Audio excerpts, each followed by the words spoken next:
મેરડી માએ બકરો જ ચમ લીધો? બકરો એટલે લીધો એને મારવા નહીં, કાપવા નહીં, એને બલિ આલવા નહીં. બકરો એટલે લીધો કે બકરો જો કદાચ હું સવારી લઈ લઈશ ને તો આવા કોઈ મારીને બકરા ખાશે નહીં. પણ એની જગ્યા અવરું ચાલુ કર્યું, કાપી કાપીને આલો ખાઓ, પેટ ભરો. કુકડો બહુચર માં ચમ લીધો? પેલા તો મોગલો કુકડા ખાતા કે પેટમાં બોલાયા હતા. ખબર છે ને? આવો ઇતિહાસ છે ને કે મોગલોએ ખિલજીની સેના આવી હતી. સેનાએ એ રમતા કુકડા કદાચ કાપીને ખાધા ને તો ખાધા પછી તે પેટમાં કુકડા બોલાયા. તારે એ ખિલજી હતો ને, એ રાજા હતો ને, તોય નમી જો કે આ ભારત દેશમાં આવી દેવી શક્તિઓનો નમન છે, પ્રણામ છે. આવો ચમત્કાર અમે ક્યારેય નહીં જોયા.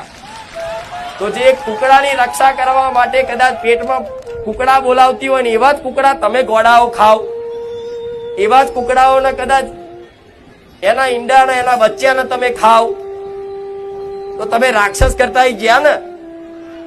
તો રાક્ષસ ને દેવી શક્તિ હંમેશા વેર છે. પણ ભાઈ માં માં માં કરીને કગરો તો એને ચમની દયા આવે, ચામુંડા ને ચમની દયા આવે, મહાકાળી ને ચમની દયા આવે. મહાકાળી આટલું ખતરનાક ખુખાર સ્વરૂપ ધારણ કર્યું, ખબર છે ને?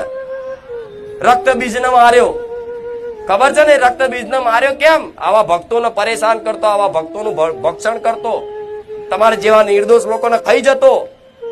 તારે પાર્વતી ક્રોધિત થઈ અને મહાકાળીનું સ્વરૂપ ધારણ કરી અને રક્તબીજ નામનો રાક્ષસ હતો ને એના વરદાન હતું બ્રહ્માજીનું કે તને કોઈ નહીં મારી શકે, તને કોઈક હથિયાર મારશે અને તારા જેટલા રક્ત પડશે, લોહી પડશે ને, અને જેટલા લોહીના ટીપા જમીન પર ધરતી પર પડશે ને એટલા બીજા રક્તબીજ પેદા થશે.